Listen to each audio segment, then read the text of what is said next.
예, 두 번째 이슈 한번 넘어가 보겠습니다. 자, 김문수 장관 후보자 관련된 건데요. 한번 그거 띄워주시겠습니까? 예, 김문수 고용부 장관 후보자 26일 인사청문회가 26일 확정이 됐다는 소식이 알려졌고요. 반노동 극우 언행 쟁점이 될 것이다. 뭐 이런 것까지 기사가 좀 나왔네요. 뉴스원에서 지금 보도한 기사를 지금 스크랩을 한 내용인데 이 문제부터 한번 우선 김문수 후보자 문제 중에 이 문제부터 좀 여쭤볼게요. 26일 인사청문회가 진행된다는 건 지금 이제 공개가 됐는데 김문수 고용노동부 장관 후보자로서의 일단 적합성 부분은 어떻게 평가를 하세요? 뭐 경력은 차고도 넘치죠. 차고 넘쳐요. 네. 뭐 이렇게 시대가 좋았으면 네. 김문수 후보자가 뭐 대권 후보로도 이름 오르내릴 수 있지 않았을까? 저는 그런 생각도 드는데 일단은 노동과 관련해가지고 이 고용노동부와 관련해가지고 보면 김문수 후보자는 서울대 경영학과가 졸업했잖아요.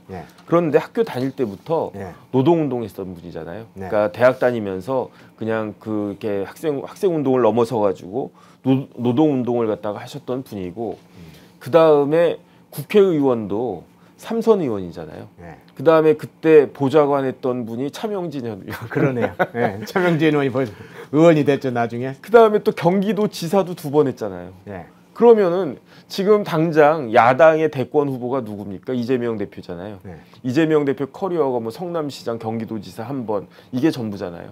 그런데 그 김문수 후보자 같은 경우에는 국회의원을 3번을 하고 경기도지사도 2번을 하고 그 다음에 젊었을 때부터 노동에 관심이 많아가지고 노동 문제에 관심이 많아서 노동운동도 하고 그 다음에 최근까지 뭐 하셨습니까? 경사노위 위원장이었잖아요. 그러니까 커리어로만 보면은 김문수 후보자는 진짜 노동부 장관은 차고도 넘친다. 뭐 총리까지도 뭐 충분히 거론되실 수 있는 그런 분이 아닌가 저는 그런 생각이 들고요. 그 다음에 기본적으로 이런 노동 문제나 이런 부분들에 대해서 애정이 굉장히 많으신 분으로 제가 알고 있어요. 그러니까 노동부 장관 되시면은 잘 하시지 않을까 그런 생각이 듭니다. 예.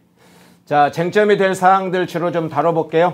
김문수 후보자가 2022년 경사노위 위원장 시절에 국감에 출석을 했었죠. 당시에 문재인에 대해서 문재인 전 대통령이 신영복 선생을 가장 존경하는 사상가라고 한다고 말했잖냐. 이것은 확실한 김일성주의자다. 이렇게 얘기를 했죠. 문재인이 김일성주의다. 이게 강한 어조로 소신 발언을 해서 퇴장을 당했는데 이번 인사청문회 2022년에 이런 장면처럼 또 재현될지 어떤 장면이 연출될 것으로 생각을 해보세요? 일단은 신영복 씨는 제가 알고 있기로 세상을 떠날 때까지 자기의 사상을 바꾸지 않은 사람으로 저는 알고 있어요. 그런데 그런 사람을 문재인 전 대통령이 뭐 존경할 수도 있고 안 할 수도 있고 하는 것이지만 어쨌든 그런 부분들에 대해서 김문수 후보자가 이 부분은 이야기해야 된다. 이 부분은 우리나라 국민들이 알아야 된다. 이렇게 생각하고 굳이 말씀하신 거 아닌가. 저는 사실 그런 생각을 갖다가 하고요. 그 다음에 이번에 이 경사노위 위원장 시절에도 국감에 나가가지고 한 이야기 가지고도 이렇게 야당에서 뭐 문제를 갖다가 삼았는데 이번에 인사청문회는 결국은 후보자의 꼬투리를 잡는 거 아니겠습니까?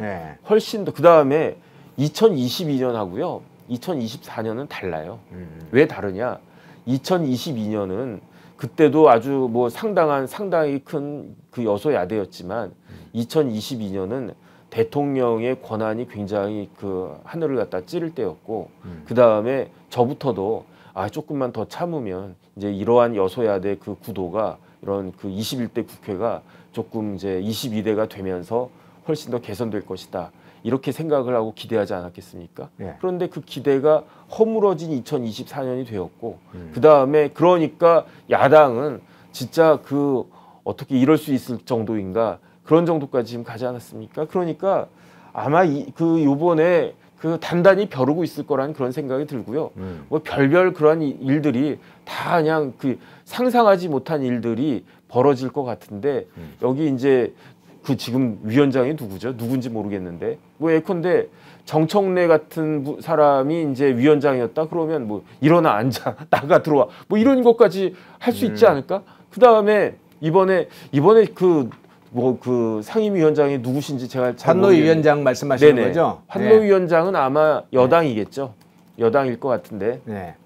그렇게 된다라고 하면은 뭐 그런 일들이 없겠지만, 근데 어쨌든 야당에서는 뭐 별별 그러한 것들을 갖다가 다 해가지고 굉장히 소란스럽게 만들 것이다. 저는 그런 생각이 들고요. 네. 그 다음에 중요한 거는 장관은 그냥 인사청문회는 해야 되지만 국회의 동의까지는 필요하지 않은 그러한 그 자리이기 때문에 결국은 이런 것들을 거쳐가지고 그래서 대통령이 장관으로 임명하시지 않을까 저는 그런 생각합니다. 환노위 위원장 검색을 해봤더니요. 네네. 민주당의 안호영 의원이네요. 아. 전북 그 완주, 진안, 네네. 무주 출신의 안호영 위원장이네요. 그러면 또 이거 뭐 그 청문회를 뭐 사흘 한다 뭐 이럴 수도 있겠네요. 그러니까 지금 민주당은 정청래 위원장이 막 이런 식으로 세게 나가면 네. 그거를 이렇게 다른 위원장들이 따라하는 경향이 있어 보이거든요. 제가 봤을 때. 그러면 또 환노위 할 때도 아주 그냥 소란스럽게 또 그렇게 하겠네. 그런데 그 확실한 거는 그런 모습을 보여주는 것이 그 민주당한테는 이재명 대표한테는 결코 도움이 되지 않을 것이다. 국민들은 저런 모습에 그냥 질리고 있다. 그것만 알아두면 좋을 것 같습니다. 예. 인사청문회 때 나올 만한 것들 좀 한 두세 개 좀 살펴보겠습니다. 자, 민주당 포함해서 야당이 김문수 후보 인사청문회 때 앞서 정 변호사님께 이야기했던 것처럼 상당히 강하게 트집 잡고 공세를 벌일 것은 확실한데 아마 집중적으로 물어뜯으려고 하겠죠. 근데 이 부분도 한번 나올 것 같아서 미리 한번 살펴보겠습니다. 김문수 후보자가 지난 2022년에 자신의 유튜브 채널이었죠. 김문수 TV라는 유튜브 채널이 있었죠. 그의 화물연대 파업에 대해서 이런 얘기를 했어요. 불법 파업에는 손해배상 폭탄이 특효약이다. 그래서 이게 이제 좀 작은 논란이 됐었는데 그 해명을 했었죠. 파업을 하면 기업이나 근로자들이 손해를 반드시 입게 되고 그 손해에 대해서 책임지는 게 마땅하다는 뜻이다. 이렇게 해명을 했는데 이 발언에 대해서 어떻게 좀 평가를 하세요? 그런데 조금 정확하게 이야기해야 돼요. 예. 파업을 하면은 기업이나 근로자들이 손해를 반드시 입게 되는데 거기에 대해 책임지는 게 마땅하다. 이게 아니고 예. 파업은 해도 되는 거예요. 파업은 적법한 파업은 노동자들의 권리입니다. 그런데 불법 파업을 하면 불법 파업을 하면 불법 그렇죠. 파업을 해가지고 그걸로 인해서 손해가 발생하면 그러면 그러니까 불법 행위를 한 사람에 대해서는 그 손해배상 책임을 부담해야 된다라고 하는 것이 그게 우리나라 법에 그 대원칙 아니겠습니까? 그런데 이게 특효약이라고 하는 게 지금 입증이 되고 있어요. 왜 입증이 되고 있느냐? 지금 민주당에서 계속 발의하는 게 뭡니까? 그러니까 노랑봉투법이잖아요. 그렇죠. 노랑봉투법이라고 하니까 아주 그냥 이쁜 그냥 노란 봉투를 갖다가 네. 아주 이렇게 서정적이고 그런 식으로 생각을 하는데 그게 이거예요. 그게 뭐냐면은 파업을 불법적으로 해가지고 그래가지고 어떤 손해가 발생을 갖다가 해도 그것을 실질적으로 노동자들한테 책임을 물을 수 없게끔 하는 그 법이 그게 노랑봉투법이잖아요. 네. 왜 이걸 갖다가 이렇게 합니까? 이게 싫은 거예요. 불법 파업을 하고 파괴행위를 하는 그런 사람들한테는 지금 이 규정이 너무너무 지금 거슬리는 거예요. 그러니까 난 마음대로 뭐 닥치는 대로 다 부시고 뭐 어쩌고 저쩌고 해도 나는 아무런 책임 안 질래. 이렇게 하겠다는 게 그게 노랑 그 봉투법 아니겠습니까? 네. 그러니까 이게 핵심이라고 하는 거는 뭐 꼭 그 김문수 후보자뿐만 아니라 모든 사람들이 다 알아야 되는 건데 중요한 건 뭐냐면은 이런 부분들을 잘 일반 국민들한테 설득해야 된다. 저희가 80년대 대학 다닐 때 어떤 이야기를 갖다가 그 공부했었냐면 그 영국에는 귀족이 있는데 무슨 귀족이 있다? 노동 귀족이 있다. 그래서 그때는 야 우리나라도 저런 그 영국 같은 나라가 됐으면 좋겠다라고 생각을 했는데 네. 지금 대한민국에 귀족이 있지 않습니까? 노동 귀족이 있어요. 노동자라고 같은 노동자입니까? 노동자라고 뭐 현대자동차, 뭐 현대중공업 다니는 그 정규 노동자하고 그 다음에 그 하청업자, 2차, 3차 벤더들 거기에 있는 노동자들하고 같은 노동자입니까? 제가 봤을 때는 결코 그렇지가 않거든요. 그러니까 이런 부분들을 그 다음에 우리나라 수준에 맞는 그런 노동 정책을 펼쳐야지. 그래야지 우리나라가 발전하는 거지. 그냥 우리나라 계속 80년대처럼 그런 식으로 똑같은 노동운동을 갖다가 하면 김문수 후보자가 70년대, 80년대 노동운동을 했었단 말이에요. 그와 같은 노동운동을 하면은 그러면 우리나라가 발전하겠습니까? 그럼 우리나라는 계속 그 수준에 머물러 있으란 이야기 아니겠습니까? 이런 부분들에 대해서 아마 김문수 후보자가 장관이 되시면은 굉장히 잘하실 거다. 저는 그런 생각 듭니다. 예. 중삼명채님이 이런 얘기 주셨네요. 과거 불법 파업 일본이 손해배상 책임 물어서 효과를 많이 봤다고 함. 일본이 그런 대처를 해서 경제적으로나 사회적으로 효과가 봤나요? 그 부분도 좀 실제 사실이면 좀 생각해 볼 만한 연구 과제이기도 하겠네요. 그다음에 그 효과를 우리가 두 눈으로 똑똑하게 보지 않았습니까? 지난 국회에서 네. 21대에서 김의겸 의원이 한동훈 그 당시 법무부 장관 상대로 온갖 별별 일들을 다 했었잖아요. 네. 그런데 그때 금융치료 받으니까 조용해지지 않았습니까? 한동훈 그 법무부 장관이 10억 손해배상 청구했어요. 10억 손해배상 청구하는 거는 그게 인지 때도 상당히 들어가거든요. 네. 어쨌든 그래도 이제 손해배상 청구를 딱 하니까 그 다음에 이제 명예훼손으로 인한 위자료 손해배상 청구에는 이렇게 그 법원이 이렇게 많은 금액을 인정하지를 갖다가 않는데 그거 갖다가 김의겸 의원이 그 당시 의원이 당연히 알았었을 것임에도 불구하고 내가 10억 손해배상 청구에 피고가 됐다라는 사실만으로 굉장히 위축됐잖아요. 그러니까 진짜 쓸데없는 이야기 안 하고 어느 정도는 좀 정상화되지 않았을까? 어느 정도는 좀 그 치료가 되지 않았나? 저는 그런 생각이 들기 때문에 자본주의 사회에서는요, 뭐 징역, 뭐 1년에 집행유예 2년 이런 거 두려워하지 않아요.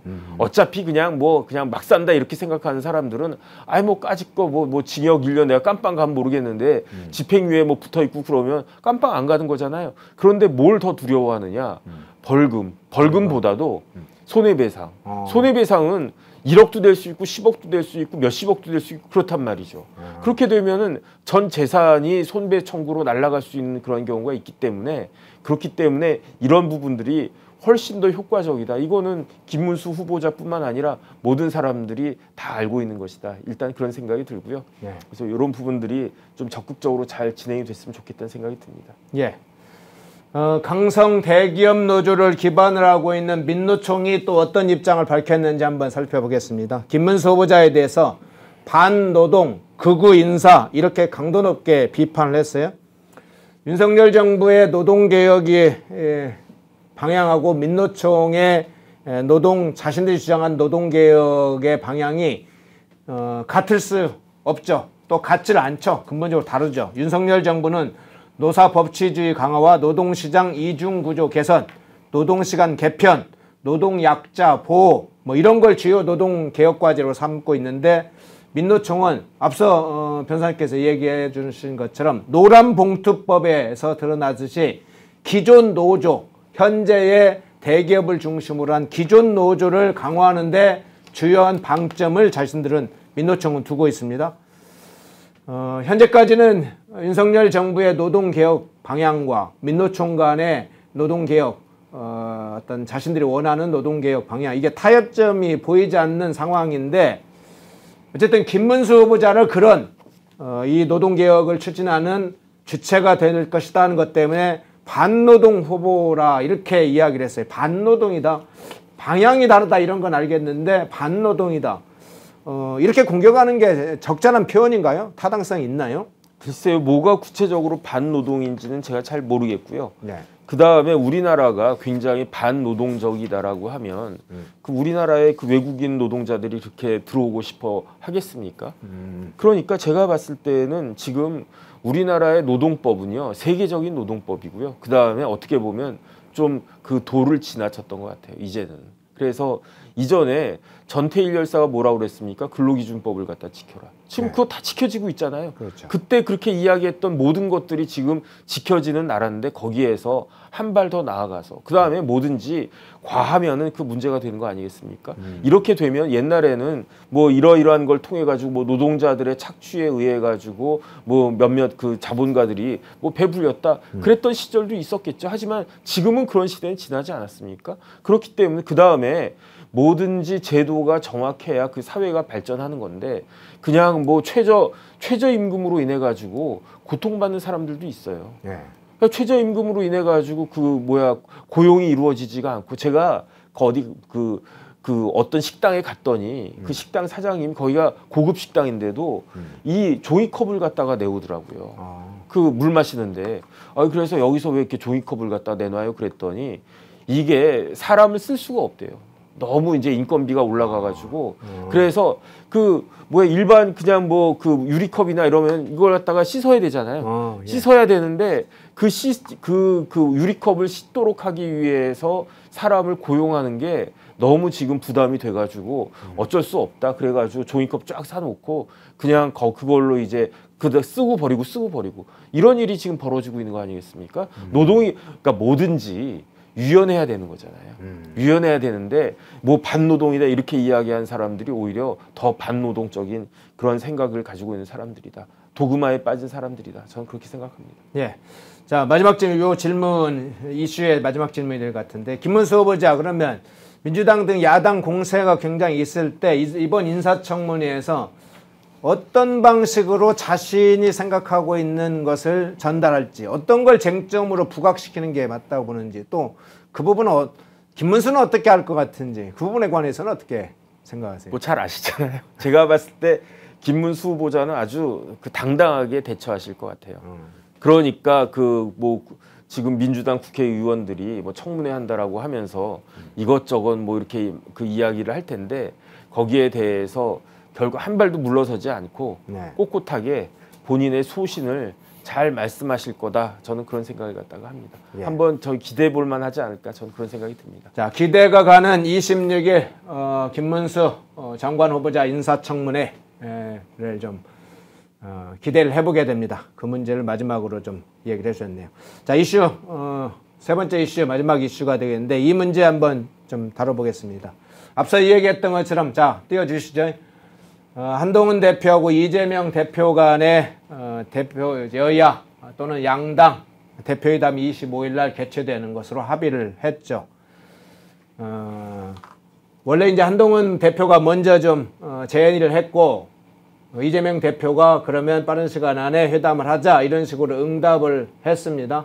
한동훈 대표가 이재명 회담 제의 환영한다. 다양한 의제를 가지고 논의를 하자. 이걸 기대한다. 지금 저렇게 속보가 중앙일보에 떴네요. 자, 일단 민생 문제 포함해서 전국 현안 허심탄회하게 논의할 가능성도 있는데 일단 여야 대표회담 성사 부분에 관해서는 어떻게 평가를 하세요? 저는 굉장히 잘 된 거라고 생각을 갖다가 합니다. 왜냐하면 여야 대표가 만나가지고 이런저런 현안을 논의하는 것도 중요하지만 전 어떤 생각이 드냐면 이재명과 한동훈은 지금 대선 후보들이잖아요. 예. 그 대선 후보 깜인지를 갖다가 확인할 수 있는 기회가 되는 것이 아닌가. 둘이 다이다이 붙어가지고 예. 맞다이 하는 거예요. 누구 말처럼. 예. 그러면은 누가 더 우수한가, 누가 더 능력이 있고 어떤 사람이 앞으로 다음번 대한민국을 이끌어 나갈 인물인가. 그걸 갖다가 볼 수 있는 것이 아닌가. 그래서 만약에 이재명 대표가 한동훈 대표를 아주 그냥 제압을 한다, 압도를 한다. 그러면 이재명이 대통령 돼야 되겠네. 이런 생각을 할 수 있을 거고요. 그다음 반대로 이재명 대표가 어리버리하고 어버버버하고 말도 이상하게 하고 그러면은 우리는 확인할 수 있을 겁니다. 뭘 확인할 수 있을 것인가? 이재명이라고 하는 사람이 굉장히 과대평가됐다. 실제로는 요만한데 그림자 이렇게 하면 어마어마하게 커 보이잖아요. 그런 것이 아닌가. 그런 것들이 저는 확인될 수 있는 좋은 기회가 될 수 있지 않을까 저는 그런 생각이 들고요. 그다음에 그렇기 때문에 여야 대표 회담이 장기적으로 계속될 거라는 생각은 사실은 안 들어요. 왜냐하면 이재명 대표한테는 손해가 되지 않을까? 전 비교가 되니까. 저는 그런 생각이 들기 때문에 그래서 이번에 25일 날 한다라고 하는데 뭐 한다라고 하니까 진짜 하는 줄 알았냐 그러면서 또 안 할 수도 있을 수 있지 않을까 저는 그런 생각이 드는데 25일이면 일요일이잖아요. 일요일 날 한번 그 어떻게 그 두 사람이 이야기하는지 저는 그냥 그 중계 방송이라도 했으면 좋겠다. 생중계래요? 생중계를 갖다가 했으면 좋겠다 그런 바람인데 네. 뭐 어쨌든 뭐 이야기들이 그 많이 나올 것 같고요. 많은 사람들이 그 기대하고 주목하지 않을까 생각이 듭니다. 네, 이재명 대표가 여야 대표이담 성사에 대해서 빠른 시간에 보자 입장을 밝힌 후에 기자들에게 이런 얘기도 했죠. 전국 상황이 매우 엄중하다. 윤석열 정권의 폭주를 저지하는 것이 가장 중요한 과제다. 이렇게 이야기를 하고 그 다음 또 이었어요. 가장 중요한 과제는 골목 상권에 활력을 불어넣고 서민 경제에 도움이 되는 민생지원금, 소비 쿠폰 지원이 제일 중요한 과제다. 이렇게 얘기를 했어요. 민생 문제 하면서 25만 원 지원하는 거, 쿠폰으로 지원하는 거, 이런 거에 굉장히 중요하다. 이렇게 초점을 거기다 맞췄어요.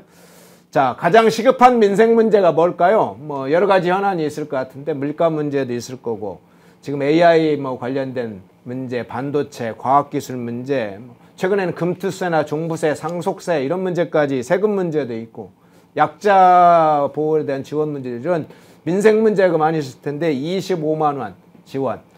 이걸 초점을 맞췄네요. 근데 정치적으로 이제 의제를 삼고 만나는 것 자체는 좋다 이렇게 평가를 해줄 수 있는데 문제는 민생 협의를 하자, 민생 사안을 다루자 하면서도 이게 합의가 어떤 부분에 될 수 있을지에 대한 그 가능성에 관해서는 엇갈릴 수도 있는데 이 부분 어떻게 보세요? 그냥 이재명 대표는 자기가 하고 싶은 이야기만 쭉 하다가 올 것 같아요. 그런데 중요한 건 뭐냐면 네. 역사를 쭉 보면 결국은 어떤 사회가 발전적인 사회냐 생산성이 높은 사회가 발전적인 사회 아니겠습니까? 그게 자본주의하고 공산주의가 부딪혔을 때 이론적으로야 공산주의가 우월해 보이기도 했지만 현실적으로는 공산주의가 자본주의의 생산성을 따라갈 수가 없었잖아요. 네. 그러니까 저렇게 그 쇠퇴한 거 아니겠습니까? 결국은 우리 사회 구성원들의 개성과 창의력이 잘 발현될 수 있는 그런 시스템이 돼야 그래야지 이제 이게 그 발전하는 거예요, 나라가. 네, 네.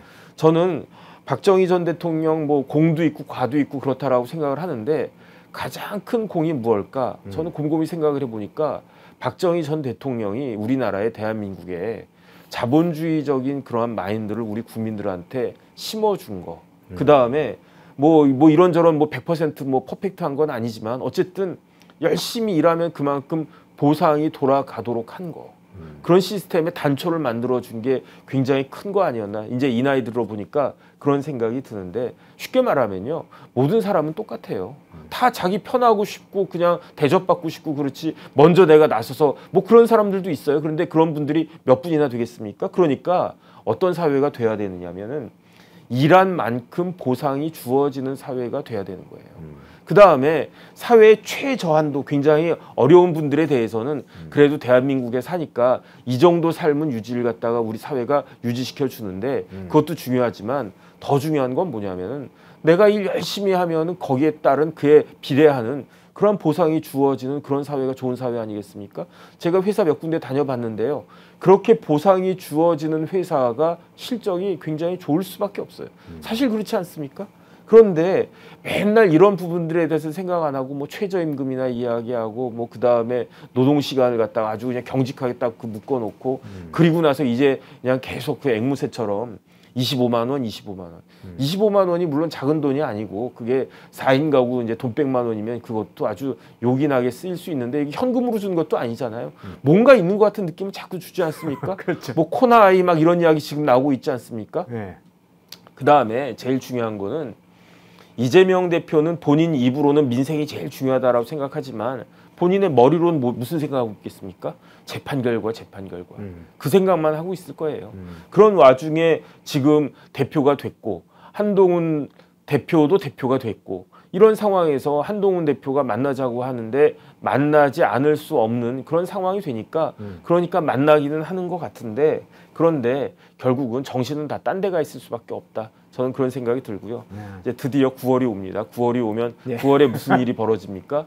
9월 6일에 이재명 대표의 공직선거법 위반죄 결심이 되고요. 9월 30일에는 위증교사죄 결심이 되는데 제가 곰곰이 생각을 해봤어요. 공직선거법은 2년 걸렸어요. 2년 걸렸는데 이제 1심 판결 나옵니다. 위증교사는 얼마나 걸렸을까요? 1년 걸렸어요. 1년 걸렸어요? 그러면 근데 공직선거법은 그 공직선거법하고 위증교사가 판결이 거의 비슷한 시기에 뭐 한 달 정도 차이로 그러니까 그 24일 차이잖아요. 9월 6일하고 30일이니까 24일 차이가 나는데 그런데 걸린 기간은 얼마냐? 공직선거법 2년, 위증교사죄 1년. 그러니까 위증교사죄에서 의미 있는 그 상당한 그러한 그 판결이 나오면 그러면 항소심 가고 대법원 가고 했을 때 제가 봤을 때 그 위증교사는 빨리 끝날 거예요. 빨리 끝날 수밖에 없다. 이런 부분들에 대해서 이재명 대표가 생각하지 않을 수 없을 것이기 때문에 굉장히 뭐 입으로는 민생을 이야기하지만 머리로는 딴 생각을 하고 있을 것 같다는 생각이 듭니다. 근데 이번에 이제 이재명 대표를 만나게 되면 순직해병 특검범 문제도 다루게 되잖아요. 네네.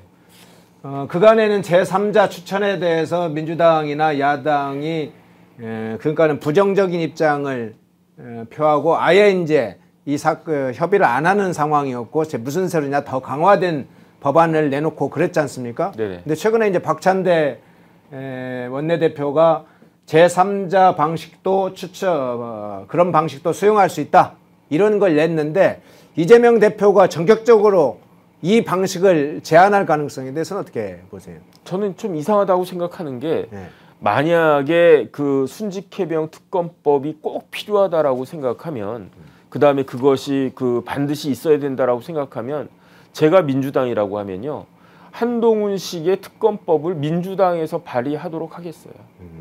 그러면 그거를 한동훈 대표가 그 거부할 수 있겠습니까? 그 다음에 그 부분에 대해서 윤석열 대통령이 거부권을 행사할 수가 있겠습니까?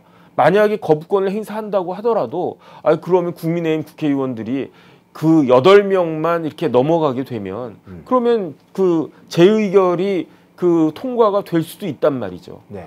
그러니까 제가 만약에 민주당이라고 하면 좋다. 대법원장이 지명하는 특검을 갖다가 한번 그런 특검 안으로 가보자 이러면 된단 말이에요. 그런데 왜 자기네들은 안 하고 한동훈 보고 하라고 합니까?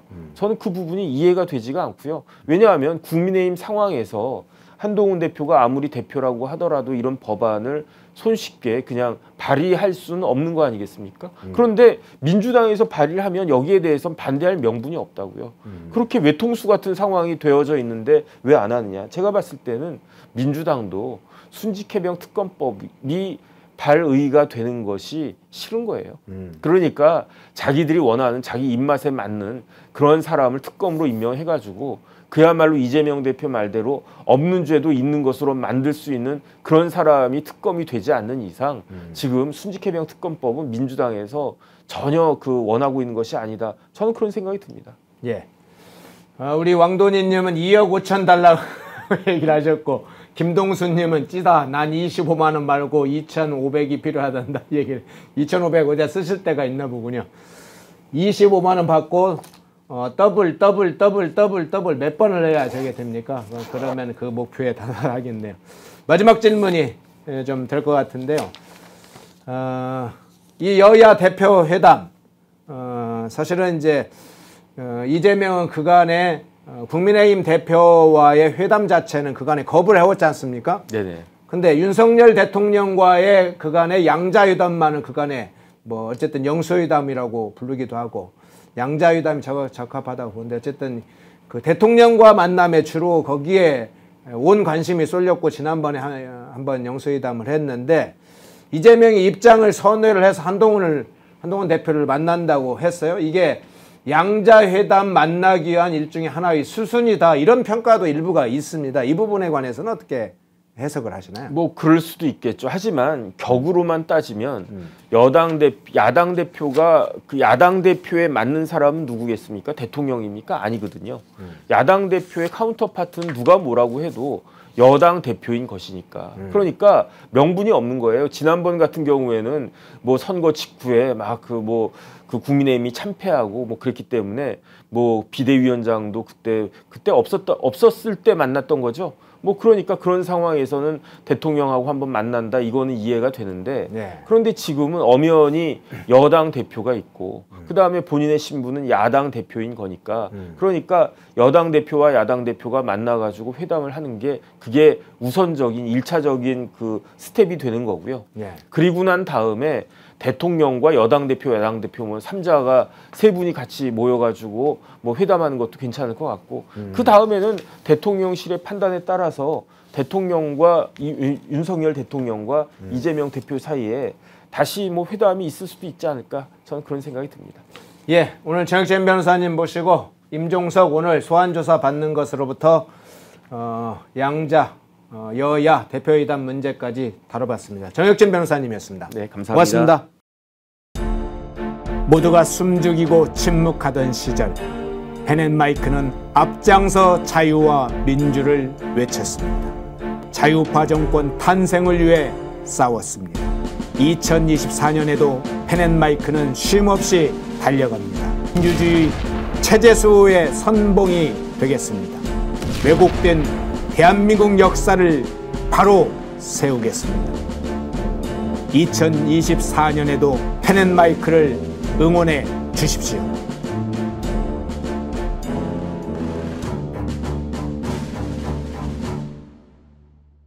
인터넷 검색창에 펜앤마켓을 검색해 주세요. 펜앤마켓은 펜앤드마이크 구독자분들을 위한 종합 쇼핑몰로 좋은 상품으로 온라인 최저가를 목표로 하는 마켓입니다. 많은 관심과 사랑 부탁드립니다.